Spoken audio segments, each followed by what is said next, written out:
Hi friends, all of you welcome to Jnana Saraswati Academy YouTube channel. Today I am going to teach you B.Ed 3rd Sem English question and answers. You like my teaching? Please like, share and subscribe this channel. Okay, come to the topic. October 2021, Section A, 3rd Sem English. June 2017ನಲ್ಲಿ ಮತ್ತು October 2020ನಲ್ಲಿ ಈ question ಕೇಳಿದ್ದಾರೆ. Discuss the criteria of good handwriting followed by strategies of teaching handwriting. ನೋಡ್ರಿ, discuss the criteria ಅಂದ್ರೆ ಮಾನದಂಡಗಳು, good handwriting ಏನು ಮಾನದಂಡಗಳನ್ನು ಒಳಗೊಂಡಿರಬೇಕು, and followed by teaching strategies ಯಾವ ತಂತ್ರಗಳನ್ನು ಬಳಸಿ ನಾವು ಹ್ಯಾಂಡ್ ರೈಟಿಂಗ್ನ ಇಂಪ್ರೂವ್ ಮಾಡಬೇಕಂತ ಕ್ವಶನ್ ಕೇಳ್ಯಾರ. Come to the answer. Introduction. Writing is an important productive skill. It is done with a purpose. It is a last skill among four, but it is not least one. Writing is most useful to express our feelings, ideas. Even it is also most important in our education system, in our teaching learning process. Okay, come to the definitions.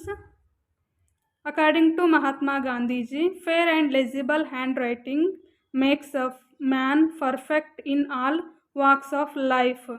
Fair and legible handwriting makes a man perfect in all walks of life. According to Bacon, reading makes a full man, but the writing makes an exact man. The criteria of good handwriting. Handwriting should be impressed to its readers.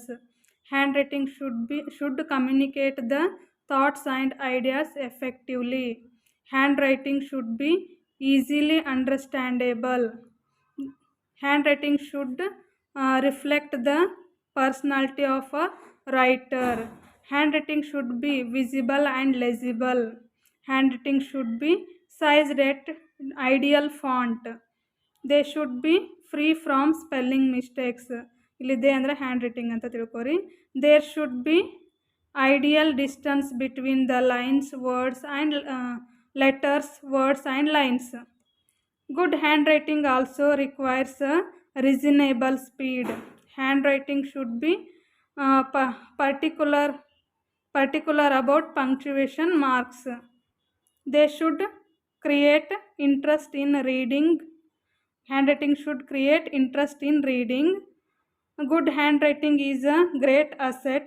Good handwriting is like a beautiful flower. It is a hallmark of an educated man. It is andre good handwriting is the hallmark of an educated man. Good handwriting communicates the thoughts and ideas. Strategies of teaching handwriting. There are several ways of improving handwriting among the students. Of them, some important ones are given below. Overwriting. Overwriting ಅಂದ್ರೆ ಹ್ಯಾಂಡ್ ರೈಟಿಂಗನ್ನ ಟಿಕ್ಕಿಯಾಗಿ ಕೊಟ್ಟಿರ್ತಾರೆ, printed ಇರುತ್ತೆ, ಅದ್ರ ಮೇಲೆ ಮಕ್ಕಳಿಗೆ ಬರೆಯೋಕೆ ಹಚ್ಚೋದು overwriting. Flash cards, blackboard, completing the whole page. ನಾವು ಕಾಪಿ ರೈಟಿಂಗ್ ಅಂತ ಏನು ಕೊಡ್ತೀವಲ್ಲ, ಒಂದು ಪೇಜ್ ಬರೀರಿ ಅಂತ, ಅದೇ completing the whole page. Use of 4 lines notebook. 4 lines ನೋಟ್ಬುಕ್ನ ಯೂಸ್ ಮಾಡಬೇಕು. Model handwriting. Individual attention. ಮಕ್ಕಳಿಗೆ ನಾವು ಇಂಡಿವಿಜುವಲ್ ಆಗಿ ಅಟೆನ್ಷನ್ ಕೊಟ್ಟು ಅವ್ರ ಹ್ಯಾಂಡ್ ರೈಟಿಂಗ್ನ ಇಂಪ್ರೂವ್ ಮಾಡಬೇಕು. Proper writing materials. Sympathetic treatment. Advocate practice are plenty of practice. Plenty of practice ಅಂತ ನೆನಪಿಟ್ಕೋರಿ. Handwriting comprehension handwriting competition ಏರ್ಪಡಿಸ್ಬೇಕು. Handwriting competition. Use of transcription books. Blackboard demonstration. Blackboard ಮೇಲೆ handwriting ಬರೆಯೋದನ್ನು ತೋರಿಸೋದು. Blackboard demonstration. Language test. Charts of good handwriting. ನಾನು ಬರೀ points ಅಷ್ಟೇ ಹೇಳಿರ್ತೀನಿ, exam ಒಳಗೆ ನೀವು ಅದನ್ನು ಎಕ್ಸ್ಪ್ಲೈನ್ ಮಾಡಬೇಕಾಗುತ್ತೆ. ಅಕ್ಟೋಬರ್ 2021 ಏನು ಕ್ವಶನ್ ಕೇಳಿದ್ದಾರೆ, ಮತ್ತು ಜುಲೈ 2019 2-3 ಸರ್ತಿ ಈ ಪ್ರಶ್ನೆ ರಿಪೀಟ್ ಆಗೈತಿ. Good listener is a good speaker of the language. Discuss the role of listening and speaking in learning English. Okay, good listener is a good speaker ಅನ್ನೋದನ್ನು ನಾವು ಯಾವಾಗಲೂ ಕೇಳೀವಿ. ಅದು ಹೇಗೆ ಸಾಧ್ಯ ಅದರದ ಬಗ್ಗೆ ತಿಳ್ಕೊಳ್ಳೋಣ. Introduction. Listening and speaking skills are the two sides of the same coin.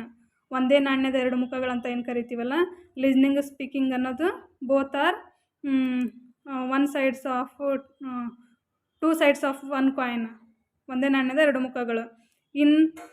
In the act of communication they are complementary to each other. If we want our students or speak well, we have to give support to development of listening skill as well. Next, role of teaching English anta baratta. The role of listening or importance of listening andru idana bariಬೇಕು same. Listening is important because it prevents miscommunication. Listening ಅನ್ನೋದು ಭಾಳ important communication ಒಳಗೆ. It can make a message more clearly understood. It is a skill that is required for all types of communication. It is a life skill that is often developed during early childhood. It is a life skill that is often developed during early childhood. Listening is help to recognize the speech sounds, to guess meanings of utterance from the context. Utterance ಅಂದರೆ ಹೇಳಿಕೆ, ಉಚ್ಚಾರಣೆ ಅಂತ ಕರಿತೀವಲ್ಲ ಅದಾಗುತ್ತೆ. To identify the mood of the speaker ಯಾವ ಮೂಡ್ನಲ್ಲಿದ್ದಾರೆ ಅನ್ನೋದನ್ನು ತಿಳ್ಕೊಬೋದು. To develop an overall understanding of discourse ಅಂದರೆ ಪ್ರವಚನದ ಒಂದು ಓವರಾಲ್ ಅಂಡರ್ಸ್ಟ್ಯಾಂಡಿಂಗ್ ಮಾಡ್ಕೋಬೋದು ಅದರ ಮೀನಿಂಗನ್ನು. To understand the meaning of silence that might appear in between utterance ಅಂದರೆ ಹೇಳಿಕೆ, ಉಚ್ಚಾರಣೆ ಅಂತ ಮೀನಿಂಗ್ ಕೊಡುತ್ತೆ. To listen for detail, to listen for gist or identifying main ideas, to listen for specific information. Listening is important to understanding the poem or lesson. The role of speaking in learning English. Speaking is an active and productive skill. Dr. B. Ballard writes, "We are ever liable to forget that language is first and foremost a spoken thing, not a written thing.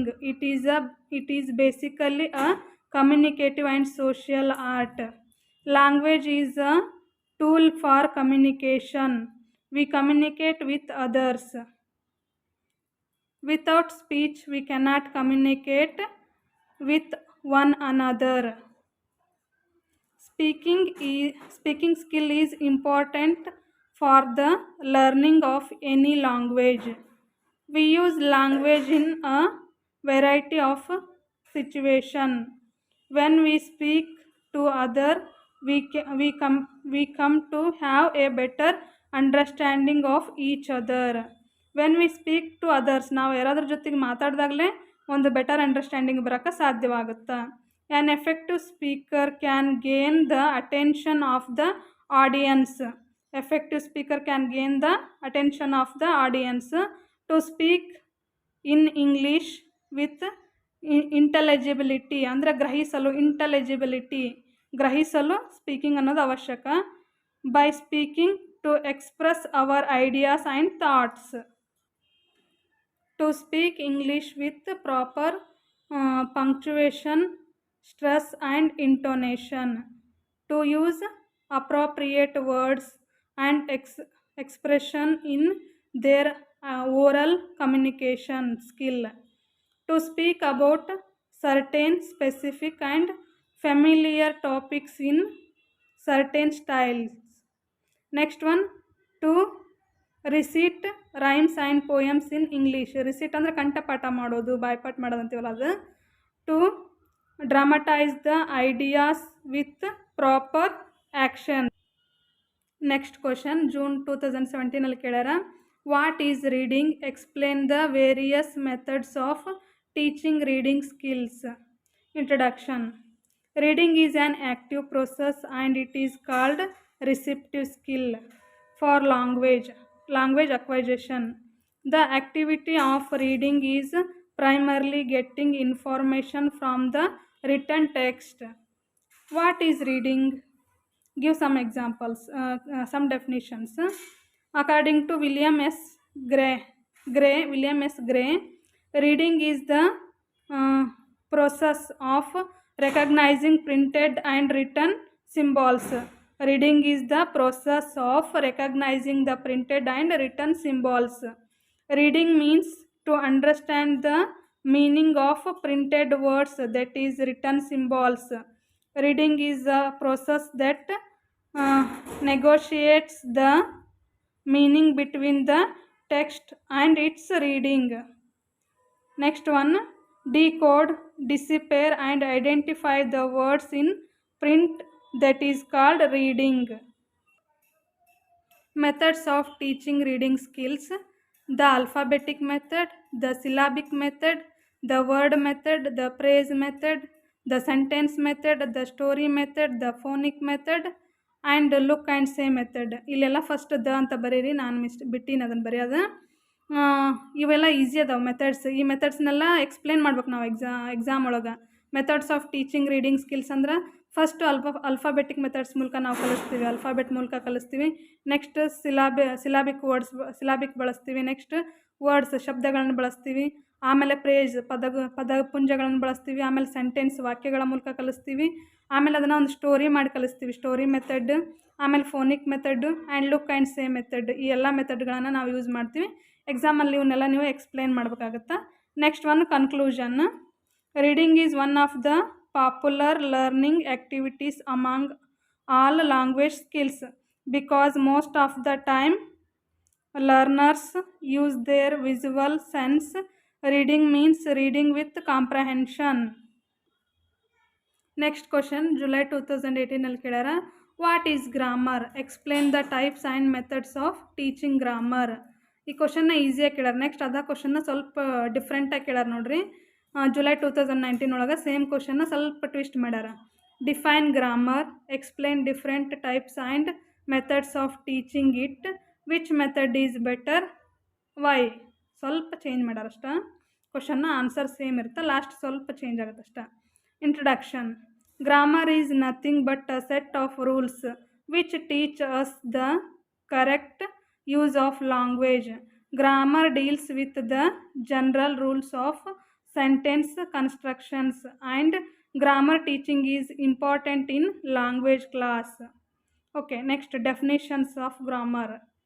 Dr. Sweet defines that grammar is the practical analysis of a language and it is anatomy ಅಂದರೆ ದೇಹ ರಚನೆ ಅಂತ ಕರಿತೀವಲ್ಲ ಅದು.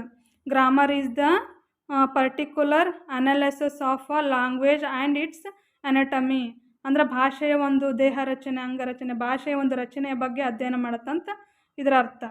Grammar is the science of language that deals with the rules and practice in proper way and use the language in correct form. ನೋಡ್ರಿ, grammar is the science of language that deals with the rules and practice in proper way and use the language in correct form. Next one, the systematic study of language is called a grammar. And then types of teaching grammar. Formal grammar ಮತ್ತು functional grammar, 2 types ಅದಾವೆ ಇಲ್ಲಿ. Types of teaching ಗ್ರಾಮರಲ್ಲಿ 2 types ಅದಾವೆ. First one formal grammar, second one functional grammar. What is mean by formal grammar? It is called the traditional type of grammar. ನಾವು formal ಗ್ರಾಮರ್ಗೆ ಏನಂತೀವಿ? Traditional type of grammar ಅಂತ ಕರಿತೀವಿ. Formal grammar is the grammar which is taught in a formal way. ಸಾಂಪ್ರದಾಯಿಕ ವಿಧಾನ ಅಂತ ಕರಿತೀವಿ. ಸಾಂಪ್ರದಾಯಿಕವಾಗಿ ಏನು ಬೋಧಿಸ್ತಾರಲ್ಲ ಅದು formal grammar. In formal grammar there are set of rules which deals with the definitions of the language. ಇಲ್ಲಿ ಸೆಟ್ ಆಫ್ ರೂಲ್ಸ್ ಇರ್ತಾವೆ, ಆ ರೂಲ್ಸ್ ಪ್ರಕಾರನ ನಾವು ಹೋಗಬೇಕಾಗುತ್ತೆ. ಒಂದು ಸಾಂಪ್ರದಾಯಿಕ ವಿಧಾನದ ಬೋಧನೆ ಅಂತ ಹೇಳ್ಬೋದು ಫಾರ್ಮಲ್ ಗ್ರಾಮರ್ನ. Functional grammar it is a modern grammar ಅಂತ ಹೇಳ್ಬೋದು. ಮಾಡ್ರನ್ ಎಜುಕೇಷನ್ ಒಳಗೆ ನಾವು ಫಂಕ್ಷನಲ್ ಗ್ರಾಮರ್ನ ಯೂಸ್ ಮಾಡ್ತೀವಿ. Nowadays we use the functional grammar. This type of grammar is learnt by the students quite unconsciously while learning a language. ನೋಡ್ರಿ, ಲ್ಯಾಂಗ್ವೇಜ್ನ ಕಲಿಬೇಕಾದ್ರೆ unconsciously ಮಕ್ಕಳು ಗ್ರಾಮರ್ನ ಕಲ್ತು ಬಿಡ್ತಾರೆ. ಅದಕ್ಕೆ ಫಂಕ್ಷನಲ್ ಗ್ರಾಮರ್ ಅಂತ ಕರೀತಾರೆ. Functional grammar takes the fact that language is growing and changing from time to time. Language time to time ಹೇಗೆ change ಆಗುತ್ತಲ್ಲ ಅದರ ಪ್ರಕಾರ ಬೋಧಿಸ್ತಾ ಹೋಗೋದು ಫಂಕ್ಷನಲ್ ಗ್ರಾಮರ್ ಆಗುತ್ತೆ. Here the rules of language are set but change in those rules is allowed. Functional grammar ಒಳಗೆ ಚೇಂಜಸ್ಗೆ ಅವಕಾಶಗಳಿರ್ತಾವೆ. It deals with the ability to use the language grammatically. This method is give us the ability to use the language grammatically. Methods of teaching grammar, which method is better, why? Methods of teaching also two types. Inductive methods are inductive approach, deductive approach ಅಂತ two types ಬರ್ತಾವೆ. Inductive approach means ಕನ್ನಡದಲ್ಲಿ ಅನುಗಮನ ವಿಧಾನ ಅಂತ ಕರಿತೀವಿ. Here first give the examples of the items of grammar to be taught is given and rules are induced by the students based on the examples given below. ಹಿಂಗೆ ಹೇಳ್ಕೊಂತ ಇನ್ನೂ ಸ್ವಲ್ಪ ಈಸಿಯಾಗಿ ಹೇಳೋದೇನಪ್ಪ ಅಂದ್ರೆ, first we give the examples to the students. By the help of that examples, students will able to give the definitions and rules. That is called the inductive method. For example, teacher says some names of the things and singular and the same thing in plural. After several examples, students tell the rules. First we tell the examples. By the help of examples, students can identify the rules, identify the definitions. That is called inductive method. Next one, deductive approach or deductive method. It is entirely different from first method. Inductive method ಗೂ ಇದಕ್ಕೂ ಬಹಳಷ್ಟು different ಐತಿ, opposite ಅಂತ ಹೇಳ್ಬೋದು. In this method, the teacher tells the rules and definitions of the grammar item first, and then the students apply those rules during the course of using the language. Here stress is laid on the teaching of formal grammar. Here teacher first tell the definitions and rules. By the help of that rules, that definitions, students can able to give the examples. That is called deductive approach. Advantages of deductive approach.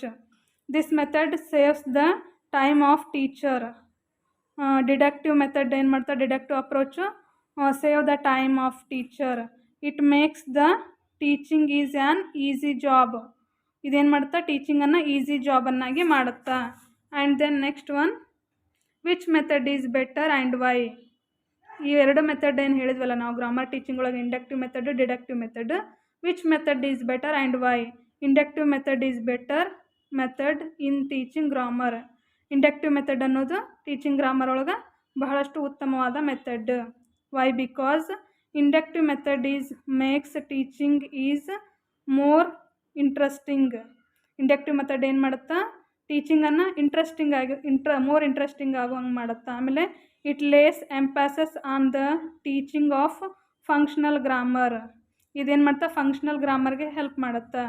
There is enough pattern on practice. ಇಲ್ಲಿ ಏನು ಮಾಡುತ್ತಾ, ಬಹಳಷ್ಟು ಪ್ರಾಕ್ಟೀಸ್ಗೆ ಅವಕಾಶ ಇರುತ್ತೆ. It is a scientific method.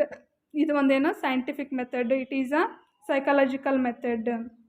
ಇದು ಒಂದು scientific and psychological method ಆಗಿರೋದ್ರಿಂದ it is good method to teach the grammar. Inductive method is good. And conclusion last, grammar is important in language learning and teaching process. Grammar is deals with set of rules. The inductive method is good method to teach English grammar. October 2021 ಒಳಗೆ ಒಂದು question ಕೇಳ್ಯಾರ ನೋಡ್ರಿ, 5 ಮಾರ್ಕ್ಸಿಗೆ. What are the aims of loud reading and silent reading? Loud reading ಮತ್ತು silent reading ಏನು aims ಹೊಂದಿದ್ದು? The aims of loud reading to improve their oral reading skill. ಏನು ಮಾಡುತ್ತಾ, ಓರಲ್ ರೀಡಿಂಗ್ ಸ್ಕಿಲ್ನ ಇಂಪ್ರೂವ್ ಮಾಡೋದು ಯಾವುದಂದ್ರೆ loud reading. Second one, reading is the art of feeling and expression. Third one, it is a good test of the teacher. Loud reading ಅನ್ನೋದನ್ನು ಒಂದು good test ಇದ್ದಂಗೆ. Loud reading increase involves correct pronunciation. Loud reading involves correct pronunciation. Loud reading is a dependent reading. Reading is a good source of self education. Loud reading is a good source of self-education. Loud reading is a form of exercise. Loud reading is a useful and helpful exercise. These are aims of loud reading. And then the aims of silent reading. It prepares the pupils for independent reading. Silent reading prepares the pupils to independent reading. ಮಕ್ಕಳು ಸ್ವತಂತ್ರವಾಗಿ ಕಲಿಯೋದನ್ನು ಓದೋದನ್ನು ಕಲಿಸುತ್ತಾ. Silent reading helps to acquire the mastery of a language.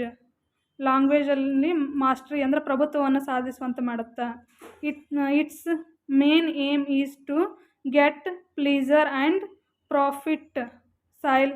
ಇದ್ರದ್ದು main important ಏನಂದ್ರೆ aim pleasure and profit. Pleasure ಅಂದರೆ ಸಂತೋಷ, ಸಂತೋಷದ ಜೊತೆಗೆ ಲಾಭವನ್ನು ಪಡ್ಕೊಳ್ಳೋದು. Silent reading saves time and energy. Silent reading ಏನು ಮಾಡುತ್ತಾ, ನಮ್ಮ ಟೈಮ್ ಮತ್ತು ಎನರ್ಜಿನ ಸೇವ್ ಮಾಡುತ್ತಾ. It is faster or quicker than oral reading. Silent reading improves students understanding. Silent reading ಏನು ಮಾಡುತ್ತಾ, ಸ್ಟೂಡೆಂಟ್ಸ್ ಅಂಡರ್ಸ್ಟ್ಯಾಂಡಿಂಗ್ನ ಇಂಪ್ರೂವ್ ಮಾಡುತ್ತಾ. To recognise words and to understand their meaning. Recognise the words and understand the meaning is important here. July 2019 question number 1 ಒಳಗೆ to discuss different methods of reading, suggest activities and exercise for developing reading comprehension. Different methods of reading ನೋಡಿರಿ. Different methods ಯಾವುದಾವು? Loud reading, silent reading, intensive reading, extensive reading, skimming, scanning, supplementary reading, library reading. ಇವೆಲ್ಲ ಏನು different methods of reading. Loud reading is also called the model reading ಅಂತ ಏನು ಕರಿತೀವಲ್ಲ, ಅದು loud reading ಒಳಗೆ ಬರ್ತದೆ. Silent reading it's very useful to knowledge gain and ಸ್ವತಂತ್ರವಾಗಿ ಓದೋದನ್ನು ಕಲಿಸುತ್ತೆ. Silent reading is very useful to us. ಇವುಗಳ ಇವನ್ನೆಲ್ಲ ಎಕ್ಸ್ಪ್ಲನೇಷನ್ ಮಾಡ್ಬೇಕಾದ್ರೆ ಎಕ್ಸಾಮ್ ಒಳಗೆ ಇವುಗಳದ್ದು ಎಲ್ಲ ಎಕ್ಸ್ಪ್ಲನೇಷನ್ ಮಾಡಬೇಕು. ಇಂಟೆನ್ಸಿವ್ ರೀಡಿಂಗ್ ಅಂದರೆ ಉದ್ದೇಶಪೂರ್ವಕವಾಗಿ ಓದೋದು. We are reading for exams, that is called intensive reading. Third sem ಎಕ್ಸಾಮಿಗೆ ನಾವೇನು ಓದ್ತಾ ಇದೀವಲ್ಲ ಅದು ಇಂಟೆನ್ಸಿವ್ ರೀಡಿಂಗ್ ಆಗುತ್ತೆ. Extensive reading means by happiness, ಒಂದೇನೋ ಕಾದಂಬರಿ ಓದ್ತೀವೋ, by reading a novel, reading a story, by the enjoyment, that is called extensive reading. Skimming ಅಂದ್ರೆ it gives general idea of the matter.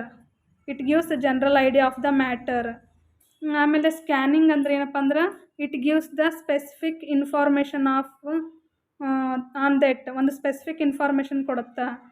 He wishes to Discover. Scanning ಅನ್ನೋದೇನು ಮಾಡ್ತಾ, ಒಂದು specific information ಕೊಡುತ್ತಾ. Skimming ಅನ್ನೋದೇನು general ಐಡಿಯಾನ ಕೊಡುತ್ತಾ. Supplementary reading ಅಂದ್ರೆ extra, ಒಂದು news paper ಓದೋದಾಗಿರ್ಬೋದು, ಒಂದು story ಓದೋದಾಗಿರ್ಬೋದು, ಇವೆಲ್ಲ supplementary extra reading. Library reading. ಈ ಎಲ್ಲ ಪಾಯಿಂಟ್ಸ್ನ ನಾವು ಎಕ್ಸಾಮ್ ಒಳಗೆ ಎಕ್ಸ್ಪ್ಲೇನ್ ಮಾಡಬೇಕಾಗತ್ತಾ. ಇನ್ನು ಮುಂದಿಂದು ಕೆಲವು ಪಾಯಿಂಟ್ಸ್ನ ಇನ್ನೂ ಬರೆದಿಲ್ಲ, ನೆಕ್ಸ್ಟ್ ಬರೆದ್ಮೇಲೆ ವಿಡಿಯೋ ಮಾಡಿ ಹಾಕ್ತೀನಿ. ನೆಕ್ಸ್ಟ್ ಇನ್ನೊಂದು ಏನಪ್ಪ ಅಂದ್ರೆ ಸಬ್ ಸ್ಕಿಲ್ ಆಫ್ ಲಿಸ್ನಿಂಗ್. ಇದು ಕೂಡ ಇಂಪಾರ್ಟೆಂಟ್ ಆಗುತ್ತೆ. ಇಲ್ಲಿ 3 ಬರ್ತಾವೆ: intensive listening, extensive listening,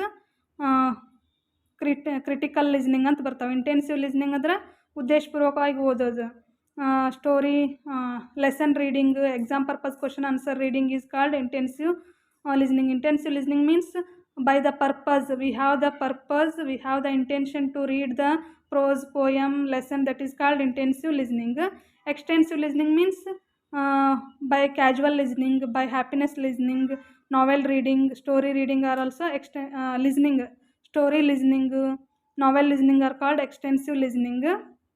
Critical listening means it is also one type of intensive listening, part of intensive listening. It is also one of the important sub-skill of listening. Next, materials for developing the listening skill. Listening skillನ develop ಮಾಡಬೇಕಂದ್ರೆ ಯಾವ materials use ಮಾಡಬೇಕು? Authentic listening viewing materials use ಮಾಡಬೇಕು. Next authentic visual materials, authentic printed materials, authentic listening materials, pre recorded materials and then live listening materials, ಈ ಎಲ್ಲ ಮೆಟೀರಿಯಲ್ಸ್ನ use. Okay friends, all of you prepare well for exams and thanks for watching. Thank you one and all.